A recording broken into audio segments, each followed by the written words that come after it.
Greetings and welcome to Cyber Focus, your source for international business information. My name is Orly Crows, and our guest today is Dr. Richard Shockley. Richard holds a degree in commerce from the University of Virginia and a PhD in finance from Indiana University. He has taught finance at a number of schools and companies over the years and currently teaches at the Kelley School of Business. Throughout his career, he has won numerous teaching and research awards and honors and is a recognized authority in the field of real options, as seen in his textbook, An Applied Course in Real Options Valuation. Today, Richard will be speaking about foreign investment in Turkey and its impact on Turkey's financial decisions, both now and in the future. Richard, thank you so much for joining us today. Well, thanks for having me. So to begin, could you give us an overview of Turkey's economy over the past few years? In particular, what role has foreign investment played? Well, Turkey's economic performance has been simply remarkable.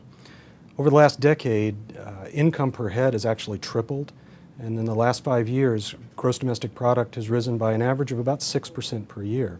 So it's really been one of the darlings of the emerging markets.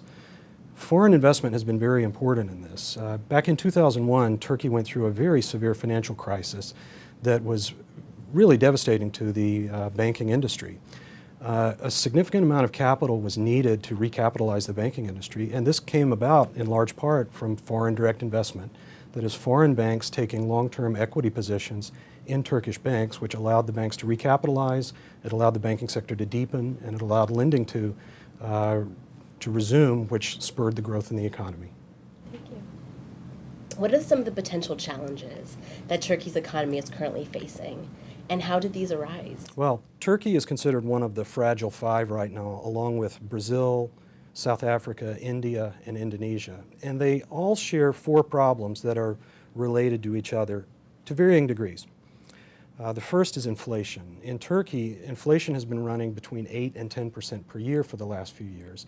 And this is a problem because inflation not only makes it difficult for businesses to plan, but it also makes it difficult for consumers to actually save. It actually provides an incentive for people to consume right away. And that leads to the second problem, which is a lack of domestic savings in Turkey. With inflation plus the availability of credit that's come about because of this developing financial services sector, the Turkish domestic savings has been really quite low, significantly low. This then leads us to look at a third problem, which is what we call the current account deficit. Now, in Turkey, the current account deficit has averaged about 7.5% of gross domestic product every year for the last few years. And you can interpret a current account deficit in a lot of different ways, but it's important to recognize that a current account deficit like this represents the fact that Turkey is not saving enough to support or fund all of the investment that's taking place in the economy. And in Turkey, investment has not been all that great. It's simply been that private savings is very, very low. Right? This takes us to the fourth problem, and that is that Turkey, in order to fund this savings, has had to rely on foreign financing, for foreign flows of financing, right? And the problem in Turkey, as with the other fragile four, is the composition of this foreign financing is not what we would like to see. Now, as I mentioned, foreign direct investment was used to recapitalize the banking system, and this is what we like to have. But with the exception of a couple of very large acquisitions over the last few years, foreign direct investment in Turkey has been small, less than 1% of GDP per year. And it's mostly been in things like opening sales offices as opposed to greenfield investments like factories that we would normally think about, right? Now, why this is important is that foreign direct investment is considered a long-term and patient type of investment. You're owning the assets of the economy and you're there for the long haul. What Turkey has been living on is what we call portfolio investment.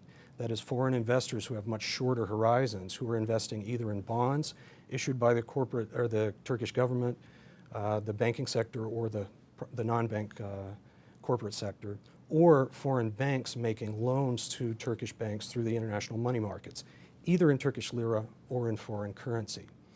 The key here is that portfolio investment is short-term. It's not like foreign direct investment. It's short-term, and it can be very fickle. What are some of the consequences that could occur if Turkey continues on this current path? And how does this mirror the Asian crisis of 1997? Well, that's a great question, because the issue, like I brought up, is that foreign portfolio investment is very fickle. Now, when you make an investment in an asset in a foreign country, you're actually taking two risks, and one is the risk of the asset itself, and one is the currency. So someone who buys a short-term bond in Turkey takes both the risk that the bond is repaid and that the currency depreciates before they take their money out. Now, with a short-term investment, you don't have to worry so much about being repaid because the economic fundamentals are still fairly strong. So short-term portfolio investors, or who we call carry traders, are much more worried about investor sentiment. And I want you to think about it this way. Let's suppose I am a portfolio investor, a short-term investor in a Turkish bond. I'm not so much worried about the repayment of that bond, but rather I'm worried about the currency depreciating before I get my money out. Now, why would the currency depreciate? Well, I start to think about the other short-term investors, the other carry traders, and I consider what would happen if they start to worry about the currency depreciating. They're going to close their positions, take their money out of Turkey, which is going to put downward pressure on the Turkish lira. So it pays me to beat them out the door. So in the market for this hot money, this portfolio money, investor sentiment is absolutely critical. And anything can turn sentiment and cause what is effectively a bank run on the country. And if all the money flows out of the country, all the short-term portfolio investment, it has to be absorbed either through the government or the central bank releasing its reserves, or a collapse in investment in the economy, or a collapse in consumption, so an increase in savings in the economy. All right?